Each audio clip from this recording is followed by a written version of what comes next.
set up in just literally a couple minutes. And that, my friends, is as simple and as easy of a camp setup as it gets.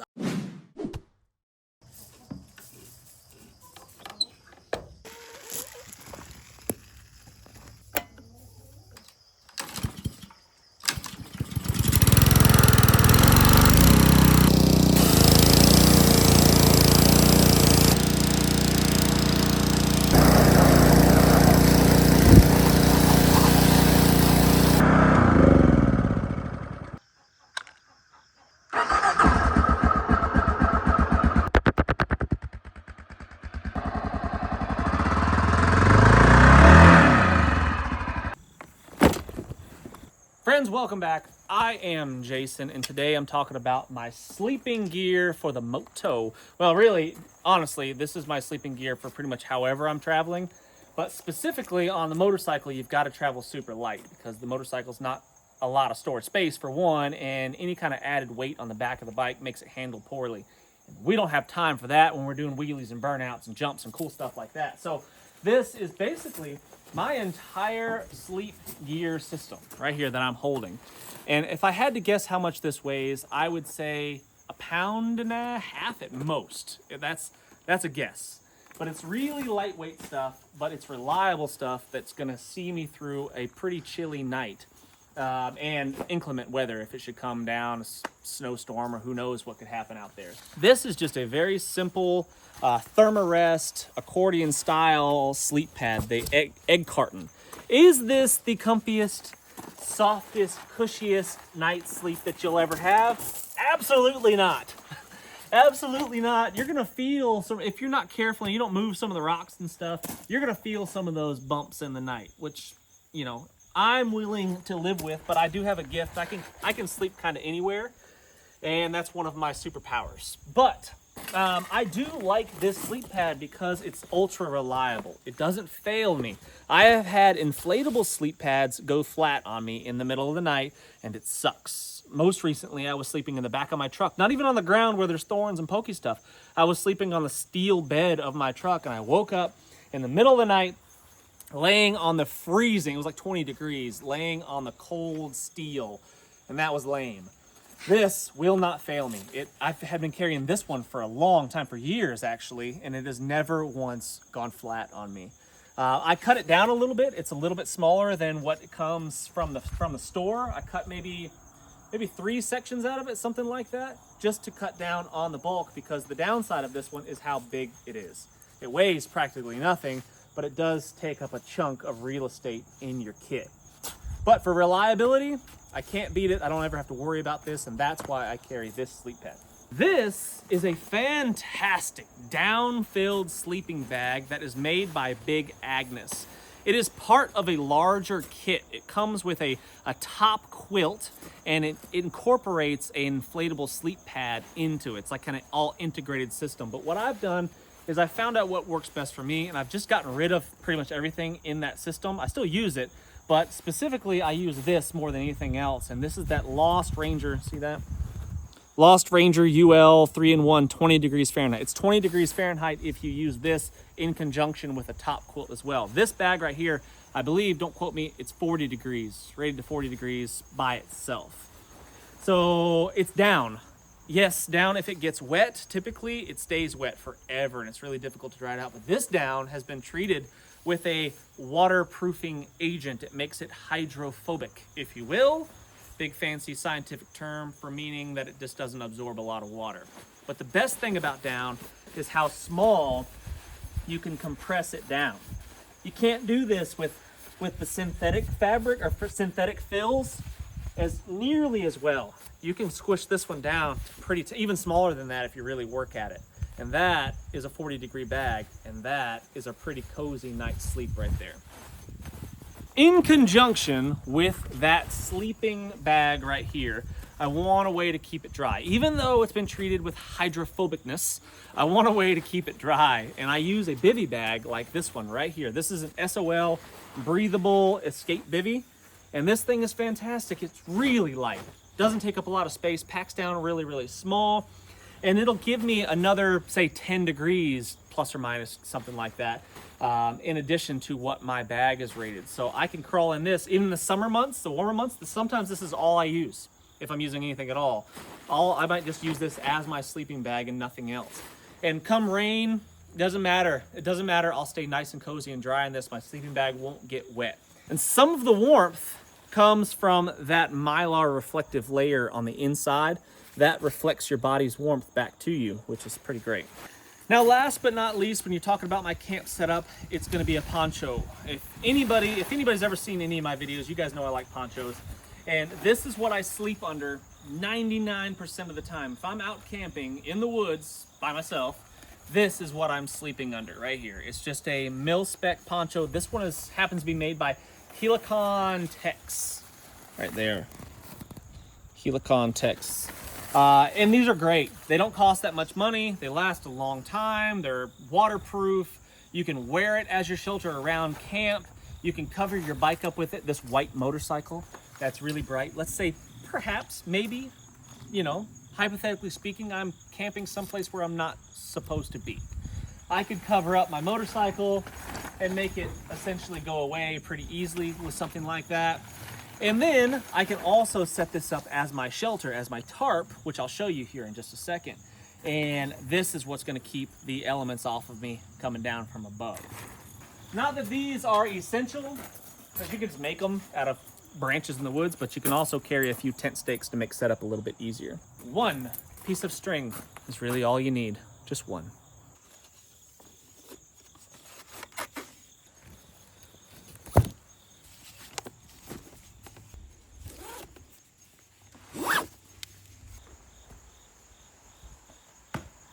So when I pack my dry bag right here, this just happens to be the dry bag that goes in my Moto saddlebags that go on the back of my bike, which are fantastic, by the way. Very pricey, but man, they are awesome. Those have been on thousands of miles with me. I have traveled thousands of miles on a motorcycle across the country and Mexico, all over the place with those bags right there, and they've been great. I've had to patch a couple little holes, wear and tear here and there in the dry bags. Don't let that bother you. The zip tape will fix you right up. But anyway, when I'm packing up my bags, all of my sleep gear, all my camp gear goes into one dry bag. It just goes in this one side right here. And I put in the last thing that I'm gonna need first. I put in the sleeping bag first, and I jam that thing all the way down into the bottom. Do not use compression sacks. Don't use the bag that your sleeping bag comes with. Don't do that stuff. Just jam and cram. Don't do that. Even if you're using it just in a backpack, I'll show you another thing that I do if I'm not using a dry bag to keep my gear dry. But jam and cram. Don't worry about nonsense stuff bags and all that kind of stuff. It just takes up extra space, and it doesn't work. This sleeping bag I can just shove into all the little nooks and crannies and stuff, as opposed to it being this like uniform shape that's hard to pack around. So if I didn't have a dry bag, I would put my sleeping bag inside of my bivvy bag, because this was essentially waterproof, highly water resistant. So I'd put my sleeping bag in the bottom of this, and then I'd twist it up and I'd wrap it up, and then I'd cram that in there. I'd jam and cram it from there. But since this is already in a dry bag, I don't need to do that.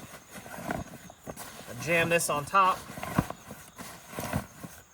cram it in there. Makes packing up camp way easier when you don't have to put it into little neat and organized bags, you know, each individual bag. If this was wet, I would not put it in here. Since it's dry, I would put this on top of my motorcycle. I'd strap it on top. But since it's dry, I'm just gonna jam it in here. This is creative stuff. This is why I make the big bucks. Oh. They can see your nose hair. It's these angles that really, you know, bring them in. Oh, seals the deal. So this stuff would typically go into my cook pot, just like that, so I don't lose it. I've got a lid for it. Close it up, keeps it all nice and safe, stowed away in the probably in the other side, the other saddlebag of my bike. But since I'm just gonna be setting this thing up here locally, I'm gonna stow them more conveniently. All my sleep gear goes right there, jammed down in one side, stowed away nicely. It's never gonna fall out. No chance of this falling out. I have been on crazy rough roads. I've crashed the motorcycle multiple times, and nothing has ever come loose or gone astray And then after the gear's in there, I cinch everything down nice and tight. Make sure I don't have anything dangling and flapping, all that kind of good stuff. And then I could be on my way. And then my sleep pad, I'm just gonna strap on top like that. And like I said, if my poncho was wet or my rain gear or whatever was wet, I would have that stowed on top right here. And it could dry out, blowing in the wind a little bit better, as opposed to being stuffed down inside of a bag where it's just gonna get moldy and nasty. Like so. And then I've got this whole side right here, this giant big compartment right here, plus this to store anything and everything else that I might want or need on the road. Extra clothing, extra insulating layers if it's gonna get colder, whatever, my sandals, my camp shoes, food, whatever I can store in here. And then there's more space on this side as well.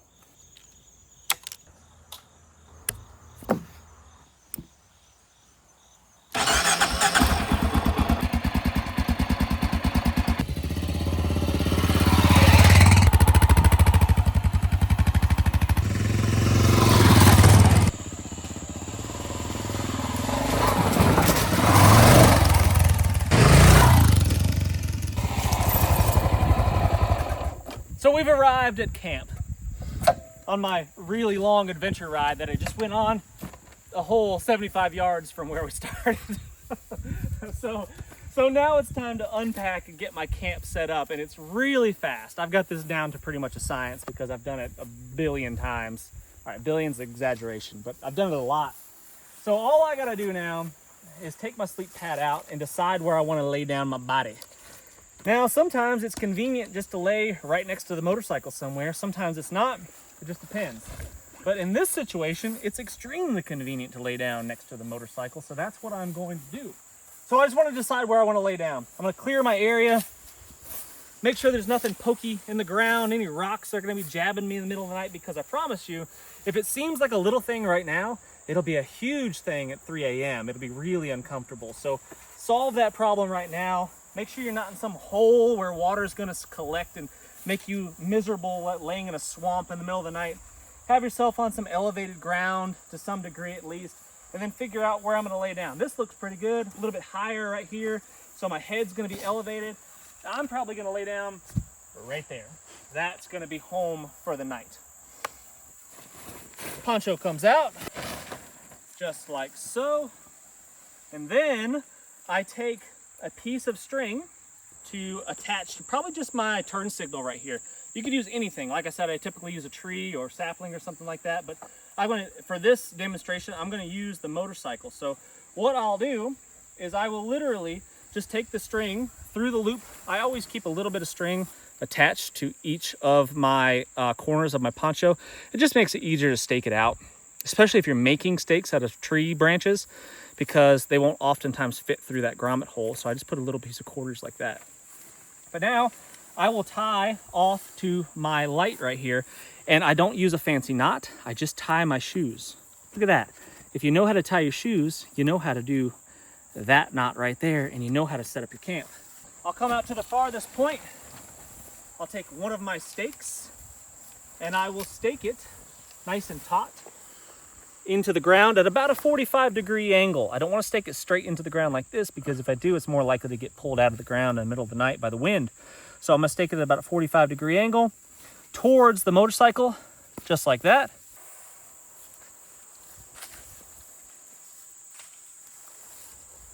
And you can adjust this if you need to as you go. You know, if you need to move it around a little bit here and there, spin it around, no problem.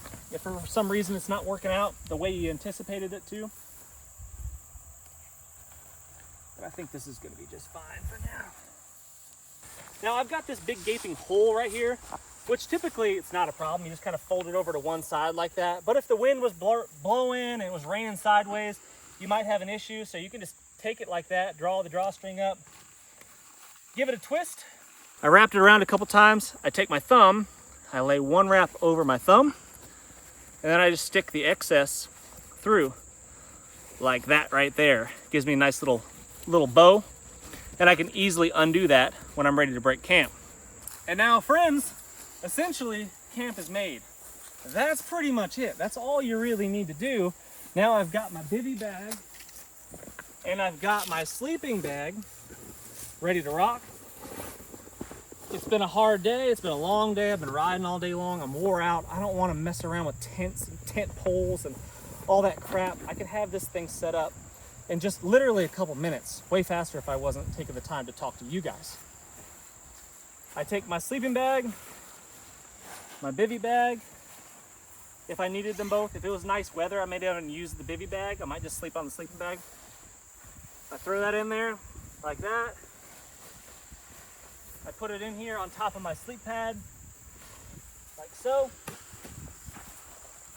And then I climb into it. It's way too hot to do that right now, so I'm not going to, but I climb into my sleeping bag. I crawl in here and I settle in for the evening. And that, my friends, is as simple and as easy of a camp setup as it gets. I've never seen anything easier or simpler. This is what I do 99% of the time, and it's always worked. Never, even nasty weather coming in, you might have to rearrange it. Let's say the wind is blowing this direction. You might have to switch it around so you're staking in this side as opposed to the way I've done it. But that's something you can change on the fly pretty dang easy. But anyway, that is my camp setup when I'm on a motorcycle. That's essentially my camp setup if I'm on foot or whatever else too. It just works. Now, a pillow is not to be underestimated. A pillow is the difference between a good night's sleep and a bad night's sleep, in my opinion. And what I typically do is I will take one of my dry bags right here, and I'll have it full of extra clothing or whatever, or you literally could just fill it up with air, and that would work too. I haven't done that, but I'm sure that would work just fine. And then you've got yourself something to elevate your head through the night, which is great. So just any kind of spare clothing or whatever you've got typically works pretty good for a pillow. I've used my boots for a pillow before. Not ideal, but it does work. I tied off to the corner of my my light here to the back of the motorcycle, and I'm sleeping over there. You could set up like this, like tie off to the handlebars right here, the bark busters, and I could be sleeping right here. However, I have definitely woken up at night and gone back to my motorcycle and found it laying on the ground. And it definitely has happened. The ground gets soft, whatever, from rain or something, and the motorcycle just slowly falls over. So you definitely don't want to be laying on the side of the motorcycle if you can help it. The wind could blow it, and it could blow it that way. You don't want to do that. It's probably not a smart idea. So that's why I always go this direction. I could probably do the same thing off this front turn signal and go this way. But I just kind of do this because it just makes the most sense. If it falls, it's not going to land on me. And the beauty of this camp setup is that it breaks down probably faster than it sets up. Just pull your stakes.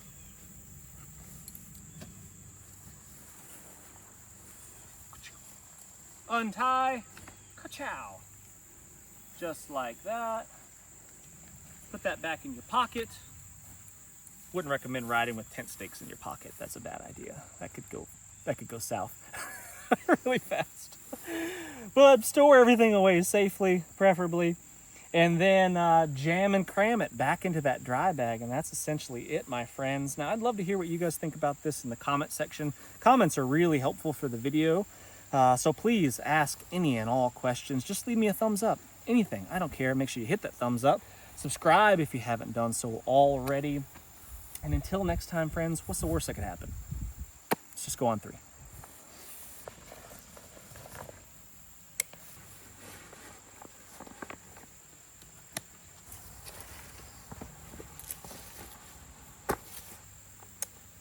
Meanwhile, while all your buddies are still packing all their tents and trying to jam them back into their little bags, all nice and tidy like, you're sitting on your motorcycle, engine's warming up, you're ready to ride.